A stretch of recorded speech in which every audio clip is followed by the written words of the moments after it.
여러분 안녕하십니까, 진성호입니다. 지금 헌법재판소에서는 윤석열 대통령의 탄핵심판 8차 변론기일이 진행되고 있습니다.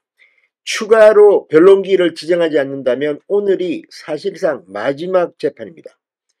자, 이처럼 서두르는 이유는 뭘까요? 박근혜 전 대통령의 탄핵 변론기일만 해도 17번이었습니다. 그런데 이번에는 8번으로 끝내겠다. 지금 홍장원 메모라든지 여러 가지 이진우 사령관 굉장히 많은 사태의 전환이 있었습니다. 그런데 이걸 확인하지도 않고 그냥 무조건 일방적으로 검찰 조서 등을 참고로 해서 윤 대통령에게 불리한 그런 판결을 하겠다는 건지. 아무튼 지금 헌법재판소가 선을 넘었다는 비판이 나오고 있습니다. 이런 가운데 오늘 마지막일 수도 있는 변론기일이 시작되자마자 윤석열 대통령이 폭발했습니다. 오늘 윤 대통령의 대리인 윤갑근 변호사가 폭탄 선언을 했습니다. 이런 식으로 심리가 이어진다면 중대한 결심을 할 수밖에 없다. 자, 오늘 헌법재판소 주변은 삼엄한 광경이 연출됐습니다. 경찰이 어마어마하게 많이 몰려서 지금 철통방어를 하고 있습니다. 윤 대통령에 대한 탄핵 심판을 이렇게 조급하게 서둘러는 이유는 뭘까요? 헌법재판소 뒤에 누가 있을까요? 진성호의 융단 폭격 시작합니다. 헌법재판소를 융단 폭격합니다. 자, 윤 대통령 측이 탄핵 심판 공개 변론에서 헌법재판소가 법률을 위반하며 재판을 진행한다고 항의했습니다. 그리고 한덕수 국무총리와 홍장원 전 국가정보원 1차장을 다시 증인으로 신청했습니다. 윤 대통령 측 대리인단 윤갑근 변호사는 방금 전 서울 종로구 헌법재판소에서 열린 탄핵심판 8차 변론기일에서 이같이 밝히고 굉장히 격앙된 윤 대통령의 의사를 전달했습니다. 헌법재판소는 지난 11일 한덕수 총리에 대한 윤 대통령 측 증인 신청을 이미 기각한 적이 있습니다. 홍장원 전 차장에 대한 증인 신문은 지난 4일 변론에서 한 차례 이루어졌습니다.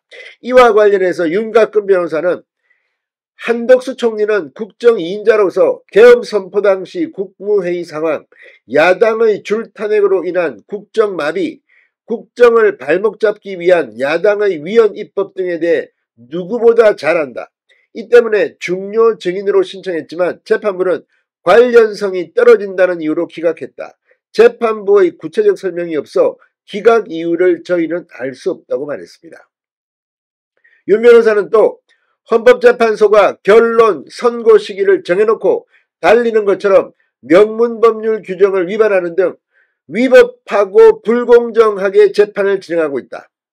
탄핵심판은 단심이고 탄핵은 국민의 주권을 뒤집는 것으로 중대한 사유가 있어야 한다. 빠른 결정보다는 공정하고 정확한 정치적 중립성을 견지한 심리가 중요하다고 말했습니다. 그러면서 지금과 같은 심리가 계속되면 대리인단은 중대한 결심을 할 수밖에 없다.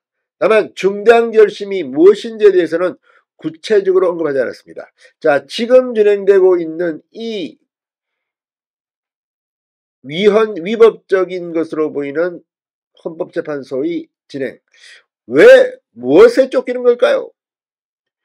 자, 지금 문영배 헌법재판소장 직무대행은 아시다시피 이재명 민주당 대표와는 사법연수원 동기입니다. 잘 아는 사이, 절친한 사이라고 알려지고 있기도 합니다. 그런데 이런 식으로 하면 어떻게 될까요?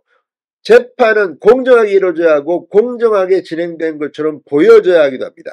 지금 헌법재판소가 무엇에 쫓기듯이 하고 있는 이 행위 어떻게 봐야 할까요? 자, 지금까지 탄핵심판에 이 180일이라는 기한을 설정한 법의 취지는 그 기간 내에 충분하고도 공정한 심리를 펼치라는 뜻입니다. 그런데 180일 중 단지 40여일이 지난 현재 헌법재판소는 대통령 측에 대한 충분한 방어권 보장 없이 그 결정만을 서두르고 있는 것은 아닌가 의문스럽다. 자, 이게 바로 국민의힘 논평입니다. 누가 봐도 그렇습니다. 자, 강전의 국민의힘 대변인은 대통령 측에서 신청한 증인 34명 중 헌법재판소는 단 8명만을 채택했다. 국무회의가 제대로 진행된 것인지 심리한다면 국무회의를 관장하는 국무총리는 당연히 증인으로 나와야 할 것임에도 헌법재판소는 대통령 측이 신청한 한덕수 총리에 대한 정인 신청을 기각했다. 백종욱 전 국정원 3차장으로부터 2023년 선거관리위원회 점검 시 해커가 선관위 내부로 침투해 통합 선거인명부 등의 탈취가 가능했다는 증언이 나왔음에도 불구하고 헌재는 대통령 측이 신청한 선관위 서버에 대한 검정조차 채택하지 않았다. 헌법재판소는 지난 10년간 탄핵심판 사건 6건을 처리했고 평균 심리기간은 202일이었다. 어째서 현직 대통령에 대해서만 이렇게 다급하게 심리를 진행하는 것인지 국정안정을 위한 의도라고만은 보기 힘든 것이 국민들의 시선인 점을 유념해야 할 것이라고 경고했습니다. 자, 지금 이 무엇에 쫓기는 듯한 헌법재판소의 뒤에는 누가 있을까요?